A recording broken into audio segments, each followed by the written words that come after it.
Konnichiwa everybody, GuardianAngel181 here, and I have something rather cool to tell you guys today. For this month, I'm going to be doing what's called the Anime Challenge. So before I actually begin my first video with this challenge, let me explain what this is.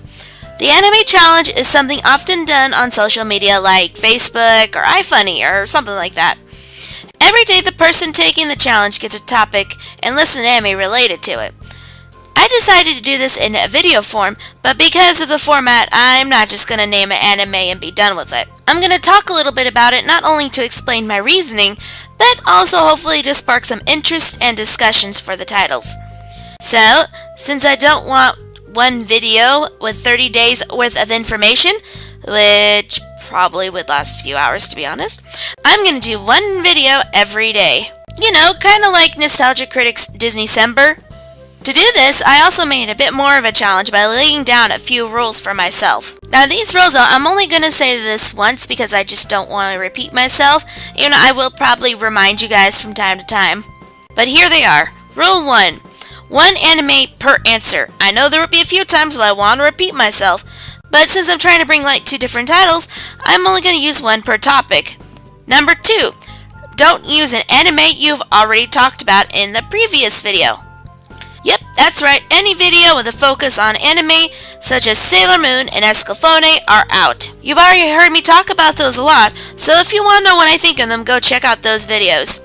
And finally, Rule 3, variety. I won't pick every shoujo title I know since that's what I like the most. I will mix it up a bit, hopefully. So let's begin with the first topic of the day. Ready to go, Sylvia?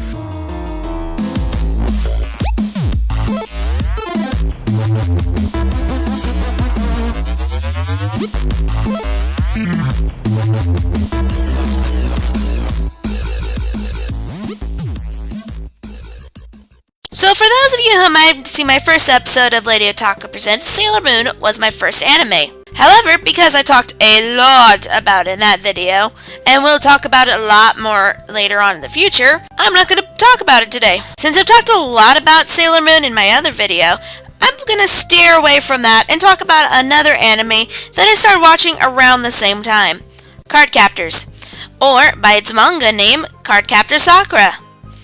It's an anime that was shown on TV around the same time as Sailor Moon, though, to be honest, I just remember Cardcaptor Sakura being there. I don't really remember how I got started watching it, but I remember liking it. I guess that's all that matters. The series also got me interested in Clamp, which is an all-female manga group who do Cardcaptor Sakura, as well as other titles such as XXX Holic and Tsubasa. So Cardcaptors stars a 5th grader named Sakura, or as they say in the original dub, Sakura. Hey, Sakura. Sakura. Okay, Sakura, go. Oh, that's always funny. Anyway, one day she accidentally releases the Clow cards, a set of magical tarot cards belonging to the magician Clow. She also releases Caro, a lion mascot who tells her the only way to get the cards back is to collect them one at a time. As the series progresses, she actually gains different variety of magical powers while she collects the cards, as well as outfits and rivals. It kind of follows in the same vein as Sailor Moon, where it's a different monster, or in this case card, per episode until the giant finale at the end. It is also one of the earliest forms of woollyisms in the Japanese anime scene. Now, since my video about woollyism probably hasn't come out by this point, I'll just simplify it by saying that woollyisms are basically when they change things based on the American cultures in order to make the series be better suited for us American kids. Which is kind of lame, but that's how they did it in the late 90s and early 2000s. Now, Cardcaptors did this by changing how Sakura's friend Tamayo was her cousin in the English dub, but in the Japanese dub in the original manga series, she was in love with her.